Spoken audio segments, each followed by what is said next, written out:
Every glass slab in your pocket exists in a world BlackBerry once controlled. At its peak, nearly half the smartphone market belonged to one device. It was so addictive, they called it Crackberry. Executives, senators, traders. None of them could stop.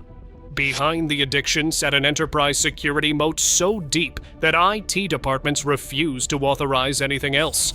Then, in under a decade, it was erased. $934 million were written off in a single quarter.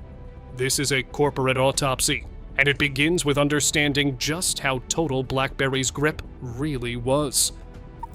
In the boardrooms of Manhattan and the corridors of power in Washington, a BlackBerry was more than a phone. It was a badge of access. Executives cradled theirs in meetings, thumbs flying across the QWERTY keyboard at speeds that left secretaries and assistants in the dust. The blinking red LED became a status symbol, a silent command to check email every few minutes. Studies from 2007 found that senior managers looked at their BlackBerries up to 1,100 times per day, often glancing down between elevator doors closing and opening. The term Crackberry wasn't a joke. It was a diagnosis. The device's physical keyboard delivered a tactile rush that touchscreen imitators couldn't match. Executives fired off replies in taxis, on tarmacs, and during dinner, feeding a culture where the fastest response won. The addiction ran so deep that HR departments issued memos warning about burnout, while physicians started tracking BlackBerry-related repetitive strain injuries. But the true hook wasn't just the hardware. BlackBerry's encrypted, always-on push email created a sense of urgency that rewired professional life. The promise: nothing would slip through the cracks. IT departments justified the premium, citing compliance, remote wipe, and military-grade encryption. The procurement logic was simple. If a device could keep a CEO's secrets safe and their inbox zeroed out, no price was too high. By 2008, BlackBerry controlled over half of enterprise smartphone deployments in North America. Executives weren't just users, they were evangelists, demanding company-wide rollouts.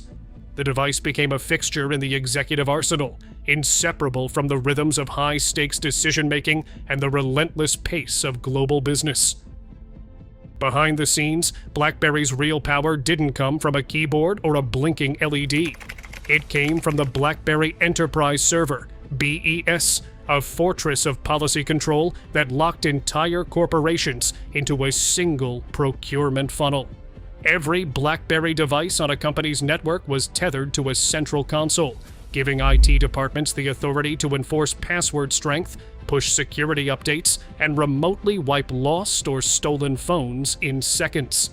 For executives handling sensitive deals or legal secrets, this level of control wasn't optional, it was mandatory. The technical backbone was a persistent, encrypted tunnel built on TLS, running from each device through the corporate BES, straight into BlackBerry's proprietary backbone. All data, email, attachments, instant messages traveled inside this tunnel, shielded from interception, logged for compliance, and protected by AES 256 or triple DES encryption. The system delivered on its promise. If the CEO's phone vanished in an airport lounge, IT could erase everything before anyone could break the lock screen. Procurement teams cited this in every contract, demanding service-level agreements that guaranteed 99.9% uptime, with financial penalties if BlackBerry's network faltered. The BES procurement model created a self-reinforcing cycle. IT departments, not end users, decided what phones the company bought. Once the BES was installed, switching to another platform meant rewriting security policies, retraining staff, and renegotiating compliance audits, a logistical nightmare. Diagrams from the era show a procurement funnel narrowing at the BES, with every device, user, and policy flowing through a single choke point. This was BlackBerry's true moat, not consumer delight, but procurement lock-in, backed by the iron logic of enterprise risk management. At its peak, This infrastructure powered over half the corporate smartphones in North America, anchoring BlackBerry's dominance in the boardroom and the data center. Inside Research in Motion, power was concentrated in the hands of its two co-founders, Mike Lazaridis and Jim Balsillie.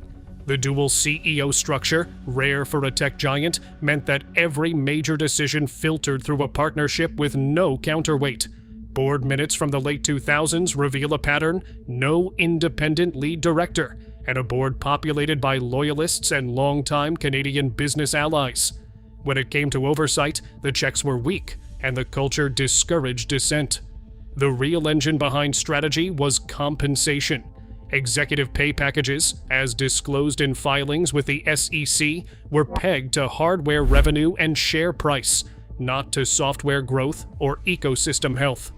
Each major handset launch triggered fresh waves of stock options, with bonus targets tied directly to short-term sales spikes.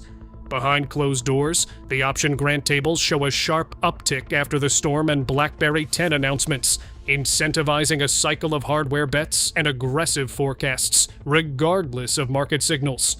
Without a lead director or outside pressure, the co-founders pushed their own convictions to the limit. Strategic planning sessions prioritized device shipments and enterprise contracts, not consumer traction or developer engagement. The board rarely challenged these assumptions, relying almost entirely on forecasts supplied by the same executives who stood to benefit from bullish projections. Internal documents confirm that service revenues and software licensing were sidelined in favor of chasing hardware volume, an approach that left the company exposed when the market pivoted. This insulated decision-making structure set the stage for a series of reactionary moves as BlackBerry's leadership doubled down on the belief that control over enterprise procurement would outweigh any consumer trend. The blind spot was structural, woven into the company's DNA, and would soon be tested as the smartphone world changed around them. Apple unveiled the iPhone in January 2007, introducing a device with a full glass touchscreen and no physical keyboard. Within hours, Research in Motion's executive team dismissed it publicly. On an analyst call, the CO Chief Executive Officer Jim Balsillie labeled the iPhone one more entrant into an already very busy space, adding that it was kind of one more thing. But in terms of a sort of a sea change for BlackBerry, he said that was overstating it. Mike Lazaridis, the engineering mind behind BlackBerry, was even blunter in internal meetings, calling the iPhone a toy and insisting business users would never trade security and a real keyboard for a glossy slab of glass. The press captured these reactions, quoting Research in Motion's leadership, mocking the iPhone's battery life, and predicting that people are not going to type on a piece of glass. The company's core assumption was that enterprise buyers, not consumers, would decide the future of mobile. Consumer demand for games, music, and apps was dismissed as a passing fad, irrelevant to the boardroom. Internal memos later leaked warned engineers not to be distracted by consumer-centric noise. Meanwhile, Apple's keynote triggered a seismic shift in consumer expectations. Lines formed outside Apple stores. Tech blogs exploded with speculation about the future of mobile computing. Developers previously loyal to BlackBerry's Java stack started asking about the iPhone software development kit. The industry's center of gravity moved overnight from secure email to a touch-first, app-centric experience. But inside Research in Motion, the mood was defiant. Executives doubled down on the belief that IT departments would dictate device choice for years to come. The phrase "nobody wants to watch YouTube on their phone" became a punchline in Waterloo boardrooms. While the market signaled a new era, BlackBerry's leadership tuned it out, convinced that their fortress of enterprise security would hold. The warning was clear, but the company chose denial over adaptation. BlackBerry's answer to the touchscreen revolution arrived late and under pressure. The Storm, rushed to market in late 2008, was supposed to prove that BlackBerry could out-innovate Apple without sacrificing its keyboard legacy. Instead, it exposed the first public fracture in the company's reputation for reliability. The Storm's headline feature, a clickable touch display called SurePress, was engineered to mimic the feel of physical keys. But the technology was untested at scale. Early batches suffered from laggy software, ghost taps, and screens that cracked under normal use. Internal engineering memos warned of unresolved hardware bugs just weeks before launch, but the device shipped anyway to meet Verizon's holiday sales window. Carrier data soon revealed the scale of the disaster. Verizon's return rate on the Storm hit 12% within the first 6 months, nearly triple the industry average. Vodafone UK reported 13% returns, citing widespread complaints about unresponsive screens and system freezes. At Carphone Warehouse, the Storm made up almost a third of all BlackBerry returns in 2009. Each defective unit triggered a costly warranty replacement, forcing Research in Motion to set aside over $50 million in reserves just to cover the fallout. Analysts estimated that the Storm's total return and warranty costs erased any profit from the device, turning what should have been a flagship launch into a financial sinkhole. The consequences rippled far beyond balance sheets. Developers, already frustrated by BlackBerry's fragmented operating system, saw the Storm's instability as a red flag. Several major app partners pulled support, citing unreliable hardware and a lack of clear technical leadership. For carriers, the Storm debacle strained relationships as inventory piled up and customer complaints surged. Inside Research in Motion, engineering teams faced layoffs and morale collapsed. The Storm wasn't just a failed product, it was a warning to the market that BlackBerry's once ironclad engineering discipline had given way to panic and short-term thinking. The damage to brand trust, developer confidence, and carrier alliances would haunt every device that followed. By 2010, the app economy had become the new battleground for mobile dominance. BlackBerry's app world, once a late but hopeful addition, struggled to attract and retain developers. The numbers told the story. Apple's App Store had over 250,000 apps, and Android market approached 150,000, while BlackBerry hovered near 17,000. The gap widened with each quarter. Developers, frustrated by a fragmented operating system and clunky Java-based tools, began to walk away. High-profile exits from major partners made headlines. Pandora, Skype, and Instagram all chose not to support BlackBerry, citing low user engagement and technical hurdles. The consequences rippled through the user base. As app libraries on iPhone and Android exploded, BlackBerry's catalog felt increasingly barren.